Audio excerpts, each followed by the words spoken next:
क्या हुआ? आप इतने परेशान उदास क्यों दिख रहे हो? उदास क्यों ना हूँ पार्वत, मैं एक बेटी का बाप जो हूँ।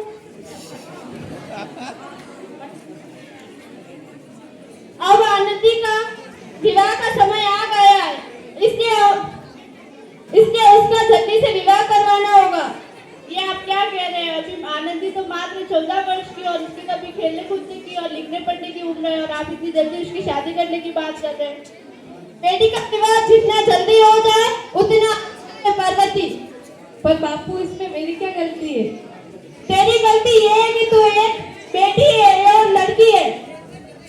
अगर लड़का होती तो बापू अगर किताबें सिर्फ लड़कों के हाथ में अच्छी लगती है, लड़कियों के हाथ में चूड़ा चौका और मेहंदी अच्छी लगती है। पर बापू मुझे इन सब का कोई शौक नहीं है। मैं अभी पढ़ना चाहती हूँ और बड़ी होकर एक अच्छी डॉक्टर बनना चाहती हूँ। पढ़ाई पढ़ाई पढ़ाई, आज तेरा पढ़ाई का किस्सा ही खत्म कर देते हूँ। बापू आज आपने मेरी किताबें नहीं, मेरी किस्मत फाड़ दी है, मेरी किस्मत। कल ही तेरी शादी होगी। अबला जीवन हाय तुम्हारी यही कहानी, आंचल में है दूध और आंखों में है पानी। बेटी मुझे माफ कर दो, तुम्हारे बाबूजी के आगे मेरी एक ना चलेगी। तो इस प्रकार मात्र हमारी 14 वर्ष की आनंदी। क्या हुआ आनंदी, तुम तो उदास की बैठी हो? उदास क्यों ना हूँ, मेरे पिताजी ने मेरी कम उम्र में शादी करके मुझे विदा कर दिया और मेरी पढ़ाई अधूरी रह गई, जिस वजह से मेरे सपने भी अधूरे रह गए। तुम टेंशन मत लो, मैं तुम्हारे साथ हूँ। मैं तुम्हें पढ़ाऊंगा और तुम्हारे सपने पूरे करवाऊंगा। जाओ तुम अपनी पढ़ाई स्टार्ट करो।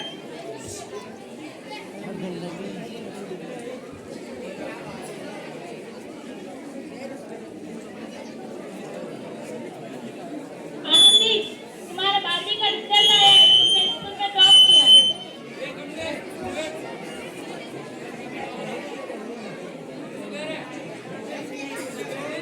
रंग लाइए, तुम्हें प्रधानमंत्री योजना द्वारा अमेरिका जाने की फ्री टिकट मिला है। क्या मैं अमेरिका जाऊंगी? अकेले कैसे कर पाऊंगी? क्या तुम इतनी घबरा रही हो? फिर इतनी पढ़ाई लिखाई किस काम की? तुम तो अभी भी गवार की गवार ही।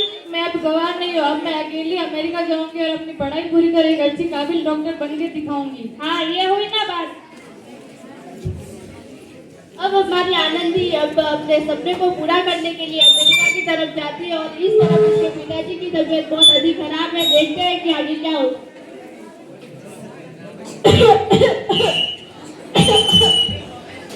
क्या हुआ आपको? मुझे लगता है कि मेरी मृत्यु के दिन आ गए। आप चिंता मत कीजिए, मैं आपको हॉस्पिटल लेके जाऊंगी। पर मैं तो एक गरीब हूँ, मेरे पास इतने पैसे नहीं है कि मैं अपना इलाज करवा सकूं। हमारे पास एक गांव में एक नया हॉस्पिटल खुला है जहाँ गरीबों का फ्री में इलाज होता है और मैं आपको वहाँ पर लेके जाऊंगा। चलो मुझे वहाँ ले चलो। ठीक। अरे भाई साहब, आप सही कह रहे हैं। हमें भी उसे दिखा देना चाहिए हॉस्पिटल में एक बार, कि हमें भी तसल्ली मिल जाएगी कि ये ठीक हो सकते हैं।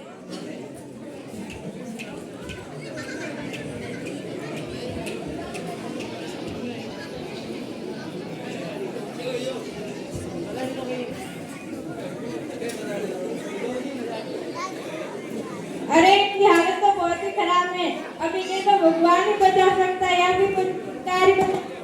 आप ऐसी बात मत कीजिए। लेकिन आप चिंता मत कीजिए, हमारे अस्पताल में एक अच्छे डॉक्टर चेक करेंगे। लौट कर आ गए।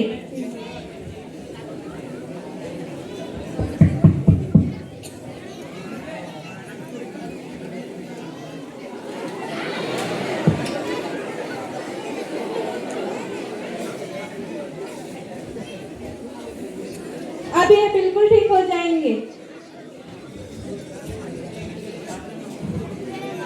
मैं ठीक हो गया, मैं ठीक हो गया। हाँ, आप अब बिल्कुल ठीक हो गए। आपको जिन्हें मौत के मुंह से बचाया है, अब उन डॉक्टर का शुक्रिया अदा करना चाहिए। अभी मुझे उन डॉक्टर सर से मिलना है। वो डॉक्टर सर नहीं, वो डॉक्टर मैडम है। लो मिलवाती हूँ, आ गए डॉक्टर मैडम। आपने मुझे मौत के मुंह से बाहर निकाला है, मैं आपका कर्ज किस प्रकार चुकाऊं?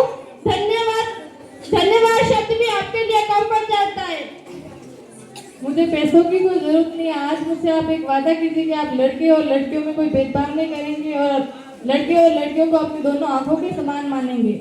मैं गरीब हूँ, मैं आपके पैसे नहीं चुका सकती। आपने पहचाना नहीं, ये तो आप ही की बेटी आनंदी, जिसको आपने बचपन में शादी करके विदा कर दिया था। मैं आपका धन्यवाद किस प्रकार करूं? माफ कर दो बेटी, मुझे माफ कर दो।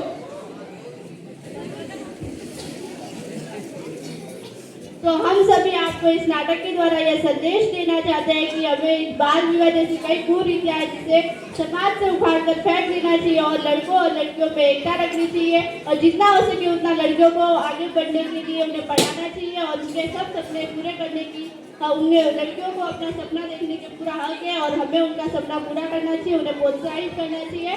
हम सभी आपसे इतना ही चाहते हैं। धन्यवाद।